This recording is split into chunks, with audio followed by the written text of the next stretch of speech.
নাম হলো মাওলানা আব্দুর রহিম আল মাদানী। আব্দুর রহিম আল মাদানী আমার থেকে অনেক সিনিয়র, আমার থেকে অনেক বড়, কিন্তু ওনার সমসাময়িক একটি বক্তব্য যেটা ভাইরাল হয়েছে, বাংলাদেশের প্রিয় মানুষ, আধ্যাত্মিক রাহবার, নতুন স্বাধীনতার মহানায়ক শায়েখে চরমনাই মুফতি ফয়জুল করিম হাফিজাহুল্লাহ তাআলা আনহুকে নিয়ে তিনি যে মন্তব্য করেছেন সম্পূর্ণ মিথ্যা, বানোয়াট এবং নিজের কোন রাগের বহিঃপ্রকাশ তিনি করিয়েছেন আমার এখনো বোধগম্য নয়। কারণ আপনারা জানেন, পুরো দেশ জানে, আপনি যদি ইউটিউবে যান তাহলে দেখতে পাবেন যে মাওলানা আব্দুর রহিম আল মাদানী তিনি বলেছেন, একটা প্রসঙ্গ নিয়ে বলেছেন যে মুফতি ফয়জুল করিম তিনি কখনো উলামা ইকরামের পক্ষে কথা বলেননি। এত আলেম তারা বন্দী হয়েছেন, তাদের পক্ষে কোনো কথা বলেনি। কিন্তু আমার কথা হলো, আপনি ইউটিউবে যান, দেখেন জাতীয় উলামা মাশায়েখ আইম্মা পরিষদের সমাবেশে, ইসলামী আন্দোলনের সমাবেশে, ইসলামী যুব আন্দোলনের সমাবেশে, ইসলামী শ্রমিক আন্দোলনের সমাবেশে, শিক্ষক ফোরামের সমাবেশে, যত সমাবেশ হয়েছে এবং তিনি যেখানে মেহমান হয়েছেন সব জায়গায় তিনি বলিষ্ঠ কণ্ঠে বলেছেন, নিরপরাধ আলেম যারা রয়েছে, যাদেরকে গ্রেফতার করা হয়েছে, আমরা তাদের নিঃশর্ত মুক্তি চাই। আজকে স্বাধীনতা দিবসে দাবি করছি, যে সমস্ত আলেমরা জেলখানা আছে অতি সত্বর আপনি ছেড়ে দিন। যদি আলেমদেরকে না ছাড়েন তাহলে বাংলাদেশের মানুষ আর একটা আন্দোলন করবে, সংগ্রাম করবে, যে সংগ্রামের মাধ্যমে এদেশের ন্যায় এবং ইনসাফ প্রতিষ্ঠা হবে ইনশাআল্লাহ। যদি এদের মুক্তি না দেওয়া হয় তাহলে আন্দোলনের দাবানল চলে উঠবে। এভাবে একের পর এক তিনি বক্তব্য দিয়েছেন।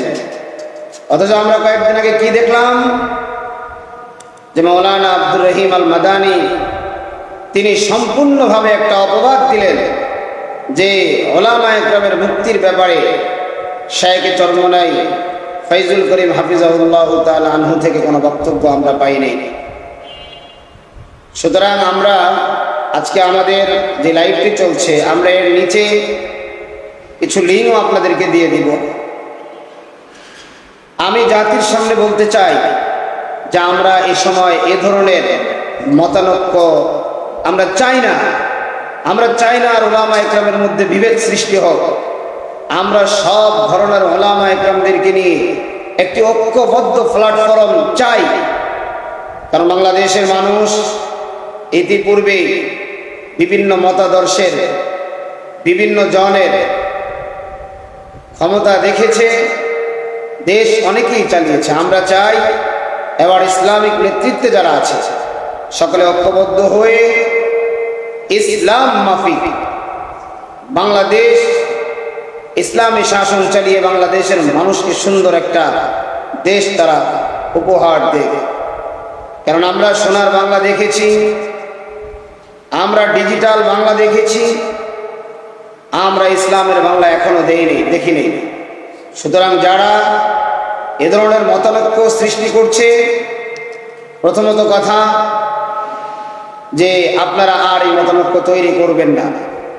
দ্বিতীয় নাম্বার কথা হলো, আব্দুর রহিম আল মাদানী ভাইয়ের কাছে আমার আবেদন থাকবে, আপনি যেহেতু সোশ্যাল মিডিয়ার সামনে একজন দেশ বরেণ্য উলামা ইকরামের উপরে আপনি অপবাদ দিয়েছেন, মিথ্যা তহমত দিয়েছেন, সুতরাং আপনাকে জাতির সামনে ক্ষমা চাইতে হবে যে এটা আমার ভুল হয়েছে বা আপনি আপনার রাগের বশবর্তী হয়ে বলেছেন। সেটা আমরা যদি আপনার পক্ষ থেকে অনুশোচনা পাই, অবশ্যই আমরা দেশের মানুষ, ইসলাম প্রিয় মানুষ, আমরা সকলকে ক্ষমা করতে পারি এবং ক্ষমা করি। দ্বিতীয় নম্বর কথা হলো, আমাদের বাংলাদেশের আরেকজন তরুণ আলোচক মাওলানা রফিকুল ইসলাম মাদানী, তিনি যে বক্তব্যগুলো দিচ্ছেন, এই বক্তব্যগুলো আমাদের আকাবির আসলাফের বিপক্ষে চলে যাচ্ছে। আপনারা দেখেছেন সমসাময়িক কিছু বক্তব্য দিয়েছে। মূর্তির ব্যাপারে তিনি একটা কথা বলেছেন, যেই কথার ভিতরে আপনারা দেখেন যে আমাদের বর্তমানে ধর্মীয় উপদেষ্টা আফম খালিদ হাফিজাহুল্লাহ তাআলা আনহুর বিরোধিতা করেছেন এবং শাহ আল্লামা মামুনুল হক হাফিজাহুল্লাহ তাআলা আনহু যেই বক্তব্য দিয়েছেন তিনি তারও বিরোধিতা করেছেন। আমরা বাংলাদেশের মানুষ, আমরা মূর্তি পাহারা দিতে চেয়েছি, এর মানে এই নয় যে আমরা মূর্তিকে ভালোবেসে পাহারা দিতে চেয়েছি না।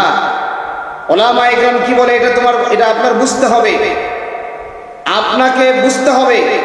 মন যা চায় আপনি সেভাবে বক্তব্য দিবেন, আবার যখন আপনাকে প্রশ্ন করা হবে আপনি বলবেন মাইক পাইলে আমার হুঁশ থাকে না। সুতরাং আপনি আপনার কণ্ঠে লাগাম লাগান, মুরব্বীদেরকে আর আপনি ছোট করিয়েন না। আপনার এই উল্টাপাল্টা আবেজাবে বক্তব্যের কারণে আজকে মুরব্বীরা মানুষের কাছে ছোট হচ্ছে। আল্লামা মামুনুল হক হাফিজাহুল্লাহ তাআলা আনহু তিনি যে বক্তব্য দিয়েছেন, আফামা খালিদ হাফিজাহুল্লাহ তাআলা আনহু তিনি যে বক্তব্য দিয়েছেন, তারা আপনার থেকে কম জানে না। অবশ্যই তারা ভেবে চিন্তে এই বক্তব্যগুলো দিয়েছে। সুতরাং যে ওয়াজের ময়দান চতুর্মুখী মানুষের ইসলাহের ময়দান, ইসলাহের ময়দানগুলোকে আপনারা ফিসলা বানায় ফেলছেন। এখানে গেলে কিছু সময় গীবত, মানুষের দোষ চর্চা, এরে দিয়ে তারে দিয়ে লাগাই দেওয়ার ব্যবস্থা আপনারা করছেন। সুতরাং আপনারা আপনাদের এই স্থান থেকে বিরত থাকুন। দেশ, মানুষ, মানবতা নিয়ে কথা বলুন। দেশের সমস্ত ঘরানার ওলামা একরাম যেন ঐক্যবদ্ধ একটা প্ল্যাটফর্মে এসে এ দেশকে ইসলামী দেশ করণে যেন এদেশকে, এদেশের প্রতিটি ক্ষেত্রে ইসলামী হুকুমত প্রতিষ্ঠায় যেন অগ্রণী ভূমিকা রাখতে পারে। এজন্য আপনারা আর এ ধরনের মতানৈক্য, মতভেদ এভাবে করবেন না। হ্যাঁ, থাকবে মতানৈক্য, থাকবে ইখতিলাফ থাকবে, কিন্তু ইখতিলাফটা সেটা আপনার মার্জিতপূর্ণ হতে হবে। আপনি একজনকে ভুল ধরবেন, তার ভুল ধরাটাও অবশ্যই আপনাকে সেভাবে হতে হবে। কিন্তু এভাবে কেন? আপনার চেহারার মধ্যে রাগ, ক্ষোভ, মনে হয় দীর্ঘ এত বছরের রাগ আপনি একসাথে ঝাড়ছেন, অথচ আপনারা শায়েখে চরমনায়ের বিগত দিনের বক্তব্যগুলো আপনারা দেখেন যে দীর্ঘ 17 বছরে আপনাদেরকে মাঠে খুঁজে পাওয়া যায় নাই। মূর্তির বিরুদ্ধে সর্বপ্রথম আন্দোলন শায়েখে চরমনাই করেছে, শিক্ষানীতির বিরুদ্ধে সর্বপ্রথম আন্দোলন শায়েখে চরমনাই করেছে। সংবিধান থেকে আল্লাহর উপর আস্থা বিশ্বাস যখন তুলে দেওয়া হয়, সর্বপ্রথম শায়েখে চরমনাই বিরোধিতা করেছে। বিসমিল্লাহ তুলে দেওয়া হয়, শায়েখে চরমনাই বিরোধিতা করেছে। আলেম ওলামাকে, নিরীহ আলেম ওলামাকে একের পর এক জেলখানায় আবদ্ধ করেছে, শায়েখে চরমনাই বিরোধিতা করেছে। মামুন সাহেব, আল্লামা মামুনুল হক হাফিজাহুল্লাহ তাআলা আনহুকে যখন জেলে নিয়ে যায়, কই আপনারা কোথায় ছিলেন? আপনাদের কাউকে খুঁজে পাওয়া যায় নাই। বরঞ্চ আপনারা কি পরিমাণ দালালি করেছেন আমরা এটা দেখেছি। পদে পদে দালালি করেছেন। দীর্ঘ 15টা বছর গাজীপুরে থেকে আওয়ামী লীগের যে নেতা কর্মী রয়েছে তাদের দালালি করে করে আপনারা আপনাদের মাসনাদ ঠিক রেখেছেন। আর এবার আসছেন চোরের মার বড় গলা। হ্যাঁ, বড় গলা আরেকজনের উপরে তহমত দেন। আমরা এতদিন বলেছি চোরের মার বড় গলা, আপনি আলেম হয়ে এভাবে আর বক্তব্য দিয়েন না, এভাবে আর কোনো অবস্থাতেই কোনো ক্রমে কোনো আলেমের ব্যাপারে বিদ্বেষ সৃষ্টি করবেন না। প্রিয় দেশবাসী, সকলকে আমি সতর্ক করতে চাই, উদারত আহ্বান করছি, এ ধরনের যেই বক্তা, এ ধরনের যেই ওয়াইজ মাহফিলের ময়দানগুলোকে বিভিন্ন ধরনের সমালোচনা দিয়ে, বিভিন্ন ধরনের গীবত দিয়ে, পরিবেশ ঘোলাটে করে যে মানুষগুলো ইসলাম হতে চায় সেখান থেকে কিছু খাদ্য নিয়ে আসে গীবত, যাতে করে এলাকায় গিয়ে চায়ের দোকানে বসে বসে এই গীবতগুলো করতে পারে। অমুকে এটা করছে, অমুকে এটা করছে, হুজুরদের মধ্যে এত দলাদলি, আমরা আর এগুলো শুনতে চাই না। বাংলাদেশ নতুন একটা জীবন পেয়েছে। 5ই আগস্টের পরে বাংলাদেশ সুন্দরভাবে বাংলাদেশের মানুষগুলো বাঁচতে চায়। আপনারা দেখেছেন সব উলামা একরাম তো যে যার মতো ছিল। 4ই আগস্টে আমার শায়েখ চরমোনাই তিনি বিশাল এক মিছিল নিয়ে ওই শাহবাগে গিয়ে শাহবাগী ছাত্র জনতার পিঠের মধ্যে হাত দিয়ে থাপ্পড় দিয়ে বলে, বাবা এগিয়ে যাও, আমরা তোমাদের সাথে আছি। 5ই আগস্ট আমরা কি দেখলাম? বিপ্লবের মহানায়ককে শায়েখ চরমোনাইকে দেখলাম হাজার হাজার মানুষকে সর্বপ্রথম ময়দানে নিয়ে শায়েখ চরমোনাই সর্বপ্রথম যেই কারফিউ ছিল জনগণকে ভয় দেখানোর জন্য, ভীতি সন্ত্রস্ত করার জন্য যেই কারফিউ, শায়েখ দামাত বরকাতুহুম তিনি এই কারফিউ ভেঙে নিজের জীবনের কোনো মায়া করে নেই। বাংলাদেশের মানুষ মানবতা ইসলামের মুক্তির জন্য তিনি বঙ্গভবনের দিকে এরকম করে তিনি সামনে অগ্রসর হয়েছেন। নিজের জীবনের মায়াও তিনি করেন না। অথচ আজকে আপনারা কথা বলছেন, আপনাদেরকে আমরা চিনি। আপনারা জেল থেকে বের হয়ে আপনার বিড়ালের মতো লেজ গুটিয়েছিলেন, একটি কথাও আপনারা বলতে পারেননি। আজকে আপনারা কথা বলছেন, সেখানেও শায়েখ চরমোনাইয়ের অনেক অবদান রয়েছে। সুতরাং আমি একটা কথাই বলবো আপনাদেরকে, কথা বলার ক্ষেত্রে অবশ্যই সবাই নিজে ভেবেচিন্তে কথা বলবো।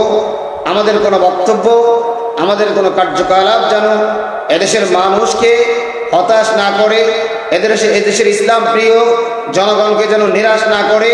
আমরা এখনো আশাবাদী যে ইসলামী ঘরানার যতগুলো দল আছে, সমস্ত দল মত নির্বিশেষে মানুষ, মানবতা, দেশ এবং ইসলামের পক্ষে এরা কাজ করার জন্য ঐক্যবদ্ধ হবে। আল্লাহ রাব্বুল আলামিনের কাছে আমরা সকলে দোয়া করি, আল্লাহ রাব্বুল আলামিন পুরা দেশে ইসলামী ঘরানার যত রাজনৈতিক ব্যক্তিত্ব আছে, আল্লাহ পাক সকলকে একটি প্ল্যাটফর্মে এসে আমরা ইসলাম প্রিয় মানুষের জন্য সুন্দর একটা দেশ উপহার দেওয়ার তৌফিক দান করেন। আমিন। ওয়া আখির দাওয়ানা আলহামদুলিল্লাহি রাব্বিল আলামিন। আসসালামু আলাইকুম।